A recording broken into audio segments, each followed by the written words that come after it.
Street in Alexandria on a circle, and it's the same cannon, just like that one. And then there's a third cannon left behind, and that's in the design of a fountain at a tavern in Alexandria. So it's just shooting up, and it's a little fountain. But this cannon was installed in 1915, and they had an apple blossom huge city parade to install it. And this guy gave like a 3-hour boring speech, but he was pretty correct about this cannon.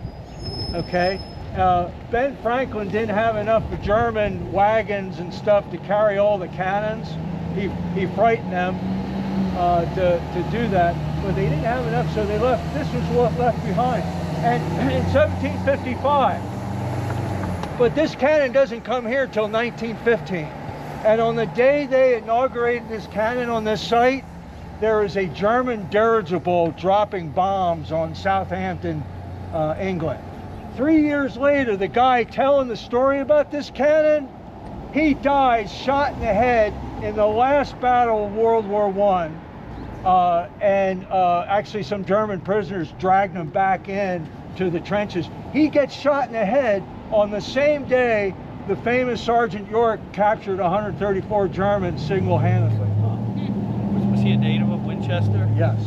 And his dad was Holmes Conrad, Solicitor General, personal friend of President McKinley.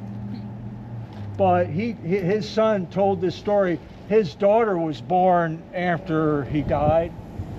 But I always thought of having a little reenactment of a World War I soldier and telling this story, but yeah. Let's keep our. I wanted to read that.